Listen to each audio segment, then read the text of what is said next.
ब्राह्मणी नदी शाखा खरस्रोता नदी में प्रथम बन्या फल कोरे ब्लॉक गोलईपुर और बड़ बिरुआ तंडरा आदि पंचायत प्रभावित होती अनेक गाँ ए पानी घेर रही बेले व्यापक चाष जमी जलमग्न होती बन्या जल माड़ी बहु मात्रा पनीपरिया चाष नष्ट होती प्रशासन पक्षर कौन सहायता जोगे दि जाए ना अभियोग होती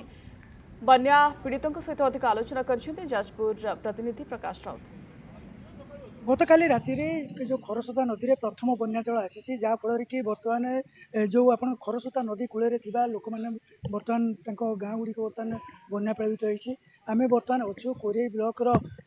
बड़ तेलचनपुर गाँव में बर्तमान आम अच्छु जो कि परिस्थिति अच्छी मुझे देखा चाहिए लोक मैंने केमी आंठुए आंठुए पानी में बर्तमान आसुँच घर गुड़िक कि भाव में बुड़िकी रही आप निजे लक्ष्य करेंगे से कड़ लोक भी विपद अच्छा घर गुड़िक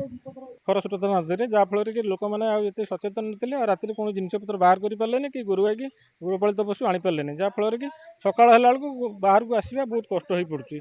मैंने लोक मान खाଇବା पीवा प्राय भूली जाइए विशेषकर एटिकार लोक मैंने चाष उपर निर्भर कर चलती 50 एकड़ अधिका से परिवा चाष करते संपूर्ण उजुड़ी जाइए धान तली पकई तली चापी संपूर्ण उजुड़ी जाकि चाषी मेरुदंड अलरेडी भांगी देती ये अवस्था लोक मैंने कालितिपात कर बर्तमान सुधा भी किसी खाद्य खाई ना प्रशासन तरफ भी कहीं आसी ना कहले कि रंधा खाद्य आसो एपर्यंत भी कहीं आसी ना आपणकर बैतरणी नदी फुल माने माड़ी आसला कि आम भाविलु बैतरणी नदी आसे माड़ी आसे फिर कटि जाए किंतु काली राति जो देखला बेलू 10टा ରୁ 10:30 भितर मैंने बैतरणी पानी एपटे जाकिबा सेपटे खरस्रोता नदी माड़ी आसला जोटा कि हु हु कि पानी माड़ी आसला जोटा कि माने अधिकांश घर भी पानी पशिची आउ रास्ता घाट तो जहाँ बुड़े तादे गोटे जिनस होम एरियाटा बर्तमान बहुत 50 ରୁ 60 एकड़ परिवा चाष अपेक्षा कर रही जोटा कि से संपूर्ण मात्रा नष्ट हो जाइए तला पकई जोटा कि सारदा जमी रुआ रुई पता करने सी तो संपूर्ण मात्रा बुड़ी नष्ट हो गला आउ लोक मानकर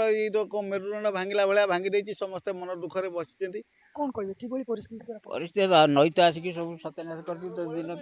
10 राति 10टार आसिक पानी माड़ी आसला सब तो गला फसल फसल सब नष्ट हो गला